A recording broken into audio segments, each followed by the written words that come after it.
Michel, un commentaire sur ce tirage au sort du tableau final. D'abord, première remarque, le bas du tableau est vraiment très fort.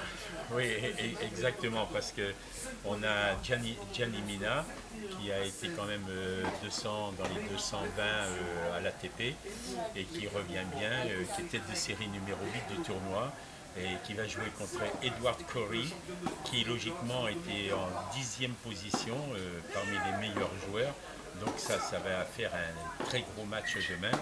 Et en plus, on a aussi un tirage qui a été très dur dans le bas du tableau où la tête de série française Tristan Lamazine, qui je rappelle a fait quand même demi-finale sur le Challenger de Lyon au mois de juin, va jouer Sam Burry, qui est aussi un Irlandais qui est dans les 11 meilleurs joueurs du tournoi. Donc ce bas du tableau est vraiment très très dur parce qu'on n'a jamais vu ça sur un futur. Ouais. À côté de ça, on a eu des tirages qui ont été quand même parfois, disons, un peu durs aussi. Par exemple, notre wildcard local, Hugo Casabon, qui va jouer contre David Guez, qui a gagné déjà 24 futurs, qui a gagné 3 challengers, qui vient de gagner 4 futurs en 2017. Hugo Casabon qui va jouer contre David Guez. Ça va être un match intéressant parce que Hugo sert très bien. Par contre, s'il rentre dans la filière longue de David Guez, ça va être très, très difficile. Et sinon aussi, il faut parler de Geoffrey Blancano, qui va jouer un Anglais que je ne connais pas, qui était logiquement numéro 1 en qualif, mais du fait qu'il n'y a pas eu de spécialisant qui est rentré dans le tableau, il faut toujours se méfier des Anglais. Par contre, s'il gagne, il peut avoir un tableau assez ouvert après, parce qu'il joue après soit sur Grégoire Jacques ou un qualifié. Disons qu'il sera intéressant de suivre son parcours. Et on a par exemple Olivetti aussi, Albano Olivetti, qui était de série numéro 4. Je disais qu'il y a des qualités de serveur et de volleyeur remarquables, qui va jouer contre Thomas Bréchemier, qui est entraîné par Yannick Ivan là, de Blagnac. Et Bréchemier, c'est un guerrier sur le court. On va voir sur un des premiers tours des matchs vraiment extraordinaires, ce qui inaugure de la suite en plus du tableau. Je vous sens très enthousiaste, sur le tournoi. On va avoir une qualité de tennis qu'on n'a jamais eu à Bagnères, puisque je rappelle, Maxime Autom qui avait gagné l'an dernier, Julien Dubal qui avait fait demi-finaliste l'an dernier, étaient dans le tableau des qualifications.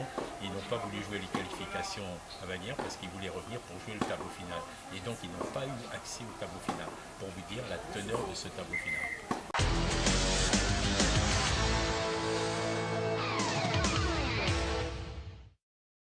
C'est inespéré d'avoir un tableau de ce niveau, quoi. Effectivement, c'est vrai que depuis de nombreuses années, on n'avait pas eu un tel niveau au niveau du tournoi de Bagnères de Bigorre. C'est vrai qu'il y a un tournoi qui a été supprimé, qui fait que, du fait d'être passé de 15 000 à 25 000 $ plus hébergement l'année dernière, nous avons des joueurs de niveau challenger qui viennent à Bagnères, puisque nous sommes la catégorie juste en dessous des niveaux challenger. Une fois de plus, la décision que j'avais prise l'année dernière porte ses fruits du fait de Saint-Rémy de Provence. Ouais. Voilà, passer à 25 000 $. Saint-Rémy de Provence qui n'est plus sur le circuit. Ces joueurs professionnels, naturellement, viennent vers Bagnères. Ils savent que la réputation de Bagnères n'est plus à faire, qu'au niveau convivialité, accueil, structure et implication totale de l'ensemble des bénévoles pour que ce tournoi soit une réussite, ils savent qu'on leur donne les moyens de pouvoir pleinement faire jouer dans les meilleures dispositions et faire de magnifiques matchs sur les cours de Bagnères de Bigorre. Bon, quel nombre retenez dans ce tableau final? Écoutez, je crois que sans parler de favoris. On ne va pas parler de favoris, parce que je crois que c'est un tableau très dense et très fort cette année. Je crois que nous avons de gros joueurs expérimentés de niveau challenger. Et nous, en tant que Bagnères, 25 000 $ plus H, mon plaisir à moi, c'est de voir les jeunes talents français venir gagner des points ATP qui leur permettent après de gravir les échelons et d'aller peut-être vers le top mondial, le top 10 ou le top 20 mondial. On a Geoffrey Blancano, Michel, le juge arbitre international, en a parlé. Il a gagné Roland Garros l'année dernière en junior. Je crois qu'il a un potentiel, il a 19 ans et je crois qu'aujourd'hui ça va être avec un œil curieux et intéressé qu'on va regarder le tableau et l'évolution de Geoffrey sur ce tournoi de Bagnères face à des joueurs aguerris du tournoi international. Donc à la fois de l'expérience, de la jeunesse, et c'est ce qui va nous permettre d'avoir de magnifiques matchs à Bagnères. Il y a un tableau très homogène puisque la tête de série numéro 1, 237e mondial, le cut, c'est-à-dire la dernière tête de série est à 490. Tout à fait. Homogène, serré. On n'a jamais eu ça à Bagnères. C'est vrai que le niveau est très très relevé. On est sur un niveau de challenger, donc dès les qualifications ce week-end, nous avons eu des matchs de très haut niveau avec des joueurs numérotés ATP. Je crois que les joueurs qui vont rentrer dans le tableau final vont être motivés également pour essayer d'aller bousculer la hiérarchie et l'ordre installé aujourd'hui avec les 8 places numérotées.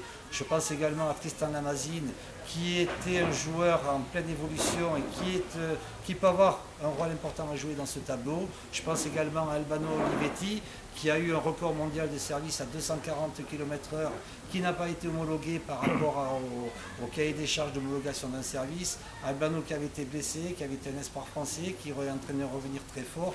Donc tout ça fait que je crois qu'on va avoir du très très beau spectacle de haut niveau à Bagnères de Bigorre. Et en rappelant que le principe de ce tournoi, c'est que c'est une entrée gratuite pour l'ensemble des Bagnérés, aux Pyrénéens et amoureux du tennis. Il ne faut pas l'oublier que tous les gens peuvent venir durant une semaine assister à ces matchs de très haut niveau sans payer et gratuit, et ils sont les bienvenus au Tennis Club de Bagnères.